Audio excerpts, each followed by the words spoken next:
Assalamualaikum warahmatullahi wabarakatuh. Perkenalkan, saya Bita Khiatul Nikmah dari Tadris Ilmu Pengetahuan Sosial IAIN Tulungagung. Bagaimana kabarnya anak-anak?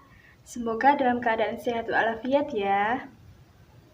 Apakah sudah siap mengikuti pembelajaran hari ini? Sebelum kita mengawali pembelajaran hari ini, alangkah baiknya kita berdoa dulu ya. Berdoa dimulai. Berdoa selesai. Pembelajaran hari ini yaitu tentang sosialisasi dan kepribadian.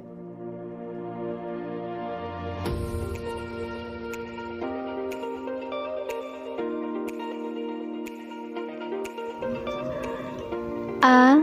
Pengertian sosialisasi. Sosialisasi adalah proses mempelajari kebiasaan dan tata kelakuan untuk menjadi suatu bagian dari suatu masyarakat. Sebagian merupakan proses mempelajari peran. Tahapan dalam proses sosialisasi masyarakat yaitu ada beberapa tahapan, antara lain tahap pertama merupakan tahapan persiapan untuk pertama kali mengenali lingkungan sosialnya, yaitu dimulai dengan orang-orang terdekat dengan dirinya seperti ibu, ayah, dan keluarga. Contohnya, berbahasa atau berbicara. Misalnya, bayi mengenal bahasa yang diajarkan oleh ibunya.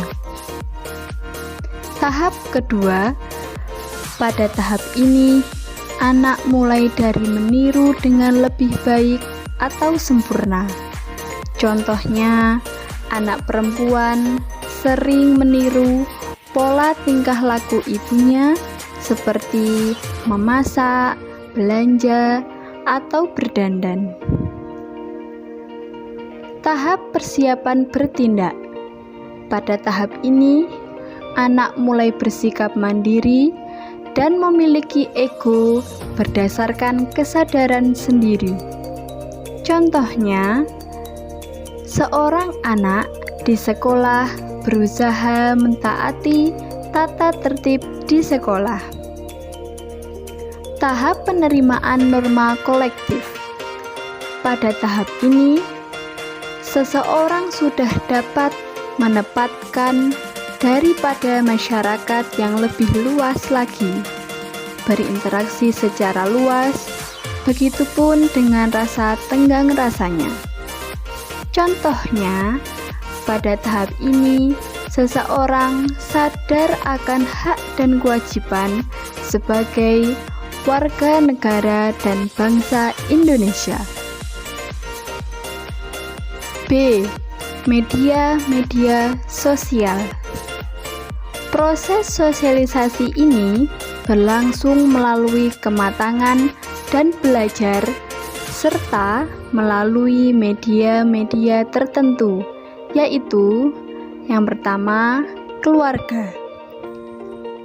Keluarga atau orang tua merupakan lingkungan pertama sejak manusia dilahirkan dan lingkungan paling lama yang kita tinggali.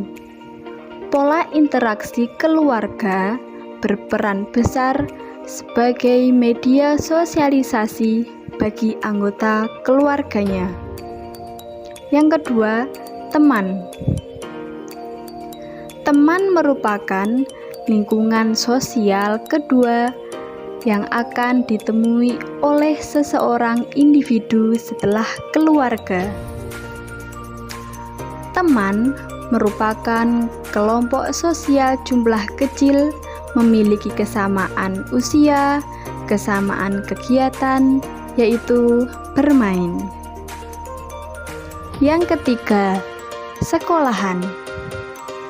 Pada lingkungan sekolahan, guru adalah pemegang kontrol terhadap proses sosialisasi anak. sebagai sebuah lembaga sosial memiliki peran sosial akademik, peran sosial religius, peran sosial kultural, dan peran sosial ekonomi. Yang keempat, media massa merupakan salah satu unsur teknologi yang memiliki peranan sebagai media sosialisasi. Melalui media akan menjadi transformasi sosial dan budaya terhadap masyarakat luas. C. Cara-cara sosialisasi. Cara sosialisasi dan proses sosialisasi individu di masyarakat dapat ditempuh dengan berbagai cara, yaitu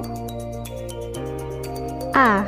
Pelaziman, yaitu sebagian besar perilaku anak diperoleh dengan cara pelaziman. Anak mempertahankan suatu perilaku apabila dengan perilaku itu anak mendapatkan imbalan. Sebaliknya, perilaku anak akan berhenti apabila perilaku itu mendapatkan hukuman. B.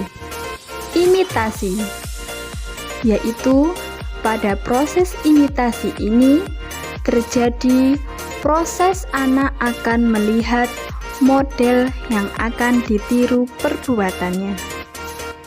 C.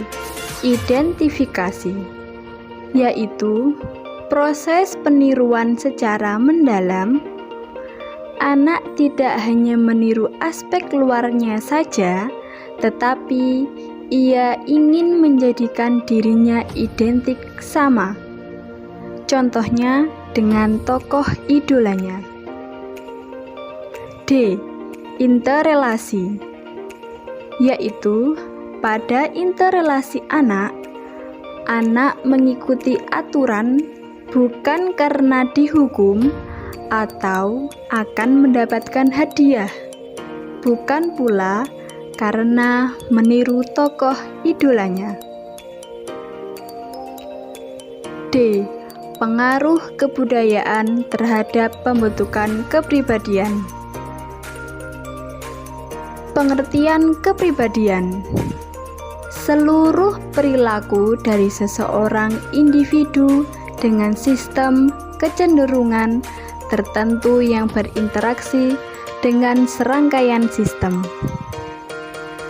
adalah salah satu pendapat dari kepribadian, yaitu menurut Rock and Warren mengemukakan bahwa kepribadian itu sebagai organisasi faktor-faktor biologis, psikologis, dan sosiologis yang mendasari perilaku seorang individu.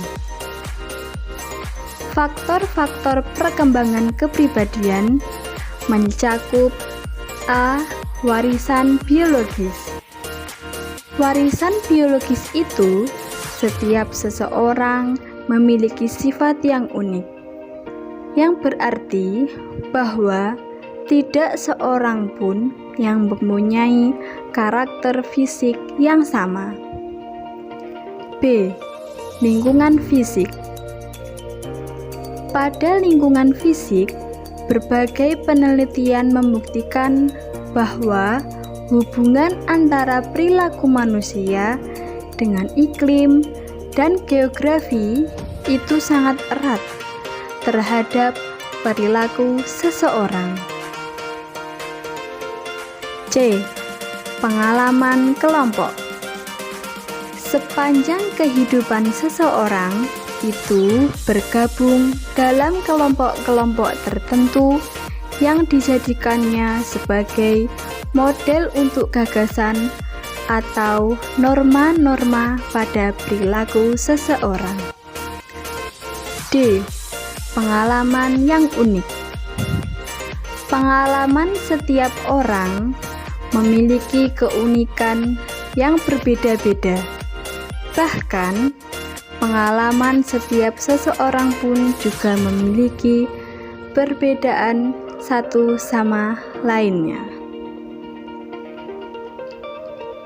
Timbulnya kepribadian disebabkan karena semua individu dalam suatu masyarakat mengalami pengaruh lingkungan kebudayaan yang sama selama proses sosialisasi dan akulturasi. Kepribadian dibentuk dari hasil pola sosialisasi dalam diri setiap individu dan bertentangan antara manusia yang satu dengan masyarakat yang lainnya. Sekian dari pembelajaran hari ini. Bila ada kurang lebihnya, Ibu minta maaf ya. Wassalamualaikum warahmatullahi wabarakatuh.